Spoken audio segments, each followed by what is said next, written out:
ఈరోజు మనమొక అద్భుతమైన పురాణ కథలోకి ప్రయాణించబోతున్నాం. ఇది ఎలాంటి కథంటే ఒక అసాధ్యమైన సవాలు, దానికి దొరికిన ఒక దైవికమైన పరిష్కారం. ఓటమి అంటేనే తెలియని ఒక రాజు, మరి ఆ రాజును ఓడించడానికి ఒక స్తంభం నుండి వచ్చిన దేవుడి కథ ఇది. ముందుగా ఒక ప్రశ్న ఆలోచించండి. పగలో కాదు, రాత్రి కాదు, ఇంట్లో కాదు, బయట కాదు, మనిషి చంపలేడు, జంతువు చంపలేదు. అలాంటి శత్రువుని అసలు ఓడించడం ఎలా సాధ్యం? భలే చిక్కు ప్రశ్న కదా. ఈ ప్రశ్నే మనం మొత్తం కథకు పునాది అనమాట. ఇక కథలోకి వెళ్తే మన కథ మొదలయ్యేది హిరణ్యకశిపుడు అనే ఒక రాక్షసరాజుతో. అతనికి ఒకటే కోరిక, అమరత్వం సాధించాలి, అనంతమైన శక్తిని పొందాలి. దీనికోసం అతను ఊహించనంత ఘోరమైన తపస్సు మొదలుపెట్టాడు. అలా సంవత్సరాల తరబడి చేసిన అతని కఠోర తపస్సుకి మెచ్చి సృష్టికర్త బ్రహ్మదేవుడు ప్రత్యక్షమయ్యాడు. హిరణ్యకశిపుడికి ఒక శక్తివంతమైన వరమిచ్చాడు. ఇది ఊరికే వచ్చింది కాదు, అతను ఎంతో కష్టపడి సాధించుకున్నది. ఇక ఆ వరంతో అతను దాదాపు ఓటమి ఎరుగనివాడులా మారిపోయాడు. అతను అడిగిన వరం చాలా తెలివైనది. తన చావుకు ఎలాంటి అవకాశముండకూడదని ప్రతి లొసుగునీ మూసేశాడు. చూడండి ఆ కండీషన్స్ ఎలా ఉన్నాయో. బ్రహ్మ సృష్టించిన ఏ జీవి తనని చంపకూడదు. ఇంట్లో కాని బయట కాని చావు రాకూడదు. పగలు లేదా రాత్రి ఎప్పుడూ మరణం సంభవించకూడదు. భూమి మీద కాని ఆకాశంలో కాని చనిపోకూడదు. ఏ ఆయుధంతోనూ అతన్ని చంపలేరు. చివరిగా మనిషి వల్ల కాదు, జంతువు వల్ల కాదు. అంటే ఇది దాదాపు అసాధ్యమైన రక్షణ కవచంలాంటిది. సరే, విలన్ ఇంత పవర్ఫుల్ అయితే మరి హీరో ఎవరు?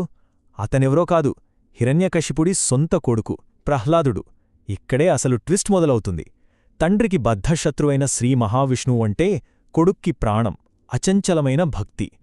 ఒకవైపు హిరణ్యకశిపుడు తానే దేవుడని, అందరూ తననే పూజించాలని శాసించాడు. మరోవైపు అతని కొడుకు ప్రహ్లాదుడు విష్ణువే సర్వమని బలంగా నమ్మాడు. తండ్రి అహంకారంతో కోపంతో రగిలిపోతుంటే కొడుకు మాత్రం విశ్వాసంతో ప్రశాంతంగా ఉన్నాడు. ఎంత వైరుధ్యమో చూడండి. మాట వినడం లేదని కన్న తండ్రే ప్రహ్లాదుడిని చంపడానికి ఎన్నో ప్రయత్నాలు చేశాడు. మంటల్లో వేశాడు, కొండపైనుంచి తోసేశాడు, సముద్రంలో పడేశాడు. ఏం చేసినా సరే ప్రహ్లాదుడికి విష్ణువుపై ఉన్న నమ్మకం మాత్రం కొంచెం కూడా చెక్కు చెదరలేదు. ఇక ఇప్పుడు కథ క్లైమాక్స్కి చేరుకుంది. ఆ అసాధ్యమైన వరానికి, ఆ దైవికమైన చిక్కుముడికి సమాధానం దొరికే సమయం వచ్చేసింది. ప్రహ్లాదుడి భక్తిని చూసి హిరణ్యకశిపుడికి కోపం కట్టలు తెంచుకుంది. పక్కనే ఉన్న ఒక స్తంభాన్ని చూపిస్తూ, ఏంటి, నీ దేవుడంతటా ఉంటాడా? అయితే ఈ స్తంభంలో ఉన్నదా చెప్పు అని అహంకారంతో సవాలు విసిరాడు. ఆ మాటకు ఆగ్రహంతో రగిలిపోతూ తన గద తీసుకుని ఆ స్తంభాన్ని బలంగా పగలగొట్టాడు. వెంటనే ఆ స్తంభం బద్దలై దానిలోంచి ఒక భయంకరమైన గర్జన వినిపించింది. ఆ శబ్దానికి లోకమంతా కంపించిపోయింది. ఆ స్తంభం నుంచి బయటికొచ్చింది ఎవరో కాదు, సాక్షాత్తు నరసింహావతారం, శ్రీ మహావిష్ణువు యొక్క దివ్యరూపం. సగం మనిషి, సగం సింహం. అంటే మనిషి కాదు, జంతువు కాదు. గుర్తుందా మనం మొదట అడిగిన ప్రశ్న? దానికి మొదటి సమాధానం ఇదే. ఇక చూడండి, హిరణ్యకశిపుడి వరంలోని ప్రతి కండీషన్ని నరసింహస్వామి ఎలా అధిగమించారో. ఆయన అతన్ని చంపిన సమయం సంధ్యాసమయం. అంటే పగలూ కాదు, రాత్రి కాదు. ఎక్కడా?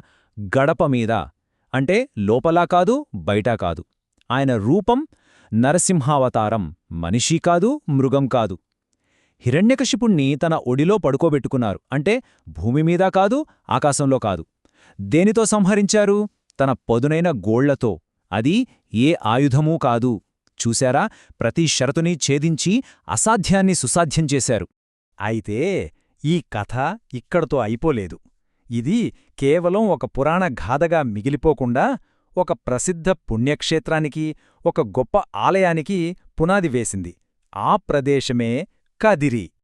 హిరణ్యకశిపుడిని చంపిన తరువాత కూడా నరసింహస్వామి ఉగ్రరూపం చల్లారలేదు. ఆయన కోపం తగ్గకపోవడంతో ఒక అడవిలోకి వెళ్ళిపోయారు. అక్కడ తన పరమభక్తుడైన ప్రహ్లాదుడి ప్రార్థనలు విని చివరకు శాంతించారు. భగవంతుడికి భక్తుడికి మధ్యున్న బంధం ఎంత గొప్పదో కదా. ఇప్పుడు చూద్దాం, పురాణకాలం నుంచి ఇప్పటి వాస్తవికత వరకు ఈ కథ ఎలా ప్రయాణించిందో. పురాణాల్లో స్తంభం నుండి వచ్చిన నరసింహస్వామి యుద్ధం తర్వాత ఒక కదిరి చెట్టు వేర్ల కింద సేదతీరారని చెప్తారు. కొన్ని వందల సంవత్సరాల తర్వాత సరిగ్గా అదే పవిత్ర స్థలంలో ఒక ఆలయం నిర్మించారు. అదే ఈరోజు మనం చూస్తున్న కదిరి లక్ష్మీ నరసింహస్వామి ఆలయం ఒక ముఖ్యమైన పుణ్యక్షేత్రంగా వెలుగొందుతుంది. ప్రస్తుతం మనం చూస్తున్న ఈ ఆలయ నిర్మాణం సుమారు 800 ఏళ్లకు పైగా పురాతనమైనది. అంటే దాని చారిత్రక ప్రాముఖ్యత, తరతరాలుగా ప్రజలకు దానిపై ఉన్న విశ్వాసం ఎంత గొప్పదో మన అర్థం చేసుకోవచ్చు. స్థానికంగా ఒక బలమైన నమ్మకముంది. ఏంటంటే ఆ కదిరి చెట్టు వేర్లున్న చోటే స్వామివారు ప్రత్యక్షమయ్యారట. అందుకే ఆ చెట్టు పేరు మీదుగానే ఈ ప్రదేశానికి కదిరి అని పేరు వచ్చిందని అంటారు. ఈ నమ్మకం ఆ పురాణ కథకి ఈ ఆలయానికి మధ్య ఉన్న సంబంధాన్ని ఇంకా బలంగా ముడిపెడుతుంది. మరి న్యాయం, అహంకారం, విశ్వాసం వీటి గురించి చెప్పే ఇలాంటి పురాతన కథలు ఇంత వేగంగా మారిపోతున్న మన ఆధునిక ప్రపంచానికి ఏం నేర్పగలవంటారు? ఈ ప్రశ్న గురించి మనం ఒక్కసారి ఆలోచించాలి.